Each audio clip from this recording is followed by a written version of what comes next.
Hello everyone, this is Ryan TechFS here, and today we are going to go ahead and take a little look at our new evaluation method for plans.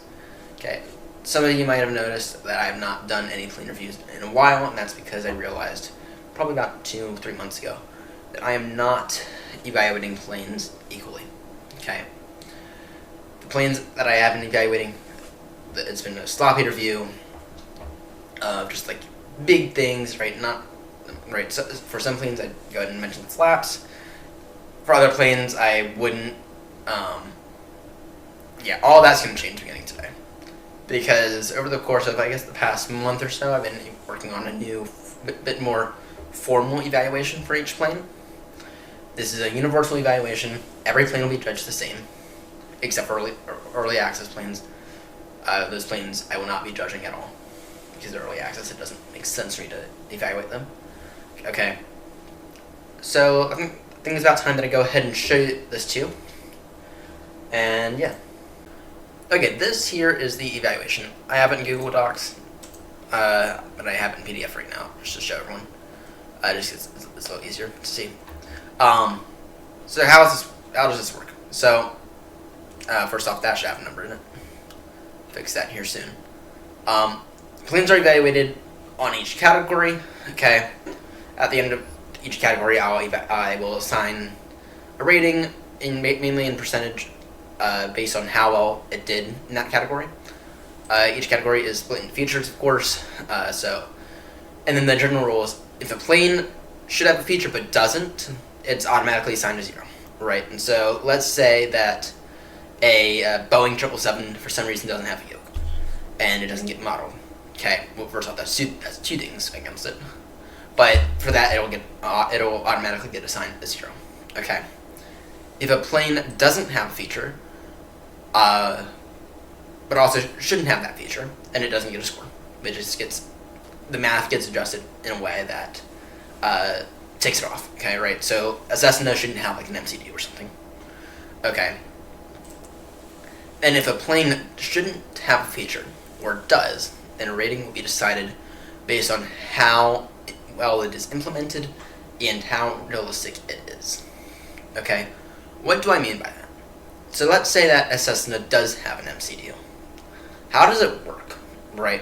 Is it really just more of a place to put in, is it really just more of a piece of paper for you to put in your route information? Or does it perform more like an MCDU like in an Airbus?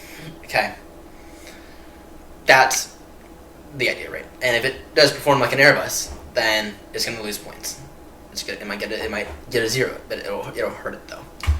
And at the end of the whole plane gets an overall evaluation. I'll show you that in a bit. Okay. Categories are weighted differently because having a modeled cabin, which I don't even know if I have one here anymore. Actually, I do, but anyway, having a decently modeled cabin is not nearly as important as having a decently modeled flight deck or having realistic flight controls. So now, I should have mentioned this earlier, but we have a category for does it have / should it have, and then we have a rating, and then I put a explanation for why I assigned it that rating. Okay. Moving on to our first category, and there's flight deck. There is one page for this. Okay, this mainly touches in on the modeling of the flight deck. Okay, this doesn't really, we have a different category for the controls and everything. Okay, starting off with realistic looking displays. Do the displays look realistic? Glare on displays, I have that down here. Mentioned that earlier, I think. Realistic looking buttons and switches. Essentially, if something should be 3D, it needs to be 3D. Okay. Detailed analog sensors, that should go without saying. Seats detailed. If you look down at the seat and it looks complete junk. Right. Color accuracy. These are all really self-explanatory. Switches and buttons making sounds. The movement of flight controls modeled. Right, so if I were to pull back on my yoke, which I am doing right now, y'all can't see it, then I should see that in the actual aircraft. Okay. Stuff should make sound, like I said. Weathering details, right, so there should be I really hate it when something doesn't look weathered, right? So I should see scratches somewhere. Texturing should look decent. The windows, if they do open, they should open. And then, of course, depending on the time of day, it should look different as well. So, moving on to flight controls. Okay. We have a built-in calibration for throttles, speed brakes, and flaps. Okay. The reason I have that is because some of us, like me, have the Thrustmaster TCA, or the Thrustmaster Airbus TCA side stick and the throttles for it. Yeah, those things need calibrating. And to be clear, we should not have to calibrate them in the settings. We should be able to do it straight through the sim. Okay. Controls feel appropriate with minimum input lag. Okay. The aircraft flies like its size. Right, so an A319 should not feel as heavy as an A380 and vice versa. Flight feeling changes based on weight. Right, so if we're heavy, if we're really heavy, then we should have to really ramp up the throttles to get moving. Rather, if we're really light, then we should have to do that. Then supports external supports external physical MCDU. So essentially, if you were to buy one of the WinWing ones, I should work with that. And then a virtual one, right? So now this one is a little bit interesting. So there's something called a SimBox. I'm just looking for anything that says it supports it. I'm not that worried about these two. So that's important to note. Moving on to flight computer controls. Now this category is one of the most important categories. Okay, first things first, SimBrief integration. Okay, for us VAT sim users, if we do not have this, we will not fly the aircraft at all. Okay, updatable nav data. Okay, only 5 out of 10 is awarded if the sim must close in order to update. Right. So one of the nice things about the PMDG that I really like is you can update it. Now it flashes the FMC, but that's fine. I don't have to close down the sim. I can remain on VAT sim to do it. Okay. The MCDU/FMC is functional like the real aircraft. It's a big one, and this is weighted as 50 points. So this here makes up a pretty significant. This here makes up a pretty significant portion of the overall score as well. Okay, CPDLC. I'm gonna do a full video on CPDLC at some point in the future. But for those who don't know what it is, it essentially provides a text way outside of vPilot for controllers to communicate with pilots. Okay, and it's via Hoppy. So if it has that, then it gets the points. If it doesn't, okay. And of course, if it's Cessna, then it shouldn't have it. So the auto brakes act differently depending on setting and weather. Right. So obviously, if you're landing overweight and auto brake at a really short runway. With auto brake 2, maybe that doesn't quite cut it. Maybe you need to use auto brake 3. I don't fully know how I'm going to test that out yet, but I have a few clues. Okay, and to be clear, if I can't test it out, I'm just going to take it off the score. I'll of course leave it there, but the math will be adjusted. Now this one here is a big, these two are really big here. Top climb and top descent estimates are reasonably accurate. Okay. I don't want the plane to nosedive when I need to descend. Okay, I don't want to have to. I can understand putting out the speed brake a little. I don't want it to nosedive at all. In order to descend, right? I want it to be accurate as to when I do need to begin descent. Right? I don't want to do it too late, but I also don't want it to begin it too early. Okay. Estimates for passing waypoints are reasonably accurate. Right. This should go without a no-brainer. This should go here as a no-brainer. The main reason I put this one is for oceanic clearance, because you need to file that quite early, about at least 30 minutes before you go oceanic, and you want to have a reasonable estimate of when you're going to pass it. ILS approach establishment without reasonable amount of wavy behavior.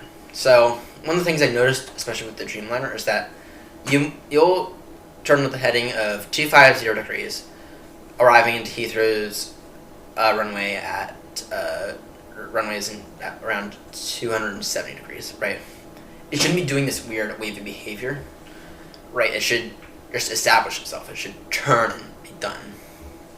Okay. VNAV descent path, right? This is like mainly for the newer aircrafts, right? You should be able to see a map of where of your descent, right? Engine, fuel, wheels, hydraulics, etc. are displayed and are accurate and behave properly. This is mainly within the this is mainly inside the aircraft thing, so just keep that in mind. And the airspeed, altitude, heading are all accurate. Weight is 30 points due to importance, right? And the main reason I included this one is if ATC tells you when the wind is completely calm, turn with a heading of 260 degrees. You should turn with a heading of 260 degrees. Right? It should not be 250 degrees, it should not be 240 degrees, it should be 260 degrees. Okay. Moving on to the exterior, I have weathering. The livery included is accurate, right? So pretty sure we should have the lettering on the front of the aircraft, right? Which unfortunately PPG has failed at. Small gadgets exist and are modeled. So this is like mainly like the pitot tubes, the angle of attack sensors, that stuff. For FS24, full walk-around functionality. Okay, what do I mean by that? What I mean is you should be able to walk around the aircraft and click on stuff. Sorry. You should be able to walk around the aircraft and click on stuff and be able to tell, okay, is this in appropriate condition? Okay, you can do that with some of the other planes in FS24. It's not impossible. Okay, and then also for FS24, as you move around the outside of the aircraft, you should be able to hear different sounds, right? So if you have your AP running, as you walk to the back of the aircraft, you should be able to hear that. Rather, if you're at front, maybe you should hear that less. Okay. Full flaps, slats, and control modeling. So I put up flaps. I should be able to see those. Same thing with speed brake, and same thing with the flight controls. This is weighted at 30 points due to importance. Full landing gear, retraction, and extension. Okay. Gear goes up, gear goes in. That's really self-explanatory. APU is 3D with effects coming out of it when it's on. Okay. Basically, it shouldn't look flat. It should look real, and it should have like effects coming out of it. Okay. Doors open as appropriate. If I tell the aircraft, open the cargo door, for example, it should open the cargo door. And then ground equipment present / modeled without third-party tools. That's a big one. If it says ground power is hooked up, I should see someone down there with ground power. Okay. Let's move on to the EFB. We should have access to the charts. Performance data calculations. You should be able to view your OFP. Functions well and reliably. I'll give it occasional bugs, but if it's laggy and behind on everything, then it fails. You should be able to see the METAR, both raw and decoded. You should be able to view your load sheet. You should be able to push back the aircraft without a third-party tool such as toolbar pushback or GSX. You should be able to control your ground operations through it. Yeah, you should have appropriate checklist though. In an aircraft like the 777, I'm okay if they decide to put it in the actual thing, in the actual screens. Okay. Appropriate settings, right? Like brightness, for example. It should show you your live time. Make sense? Purchase and install. I was debating on whether or not to add this category, but I think I've decided to add it for the sake of, okay, it gives you an idea of what it's going to be like to purchase this thing.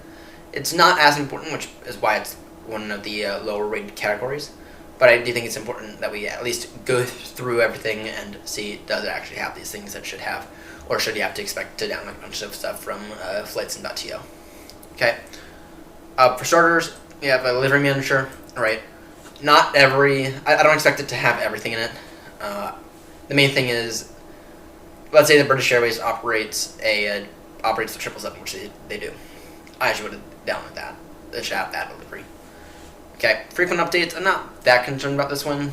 The main thing is, does it get an update like every 6 months or something like that, or when it breaks, when Microsoft releases an update, does it get fixed? Okay, easy to install. This is kind of a big category for a reason. Right, if let's say for the AnyBuilds one, you should go to install through the AnyBuilds store. Right, it should not be that hard of a download process. Easy to reinstall, especially for the license keys stuff, right? I know that GSX was a magic pain in the butt to do both install and reinstall. After I had to wipe Windows off my computer and reinstall it, right? That stuff does happen. That's the reason I have this. Easy to purchase. You shouldn't have to go through 1,000 loopholes to get it. And then we'll come back to this one. Xbox available. I'm just gonna look at this via the Microsoft store. I don't actually have an Xbox, so I can find out if it's available and or do I want to spend the money. Right. We're just gonna go via the Microsoft or the Flight Sim store. Okay. Now I'm gonna quickly touch on this one. The purchase is billed in your own country's currency. The reason that I have that is because a lot of banks, especially here in the U.S., they will add a 3% fee if they have to convert it from, let's say, euros to dollars. Okay, so if it's let's say total it's going to be $100 currency converted, then it's going to be $103. And for that reason, I just want to add that, just so you don't expect to pay for it, right? You expect the price to be what it says the price is. Okay. Just keep that in mind. Okay, so you have final totals now. So, purchase and install, that is worth about 2% of everything. Cabin modeling. Now, I mentioned cabin modeling earlier. I didn't decide to go and do like a whole feature evaluation on it. It either is that it has it or it doesn't. That's because I'm not really that worried about it. A fully modeled cabin. Even if it's like incomplete, like in the such as in the fly-by-wire A380,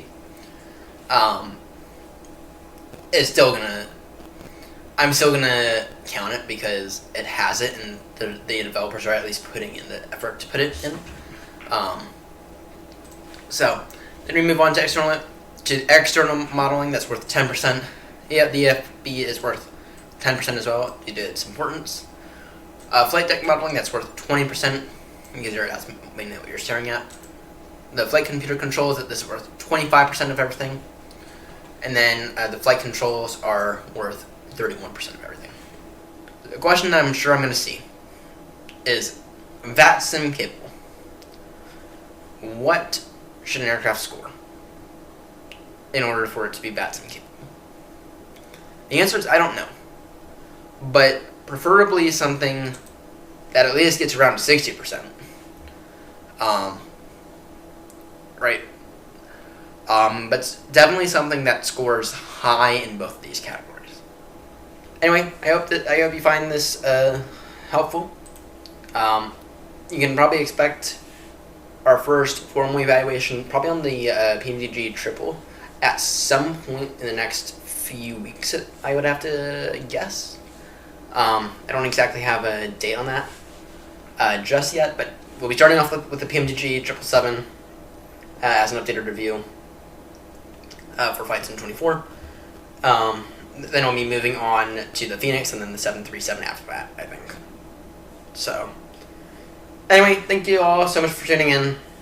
It's been a blast, even though it has been kind of a boring video. And I will see you all in the next one. Bye-bye.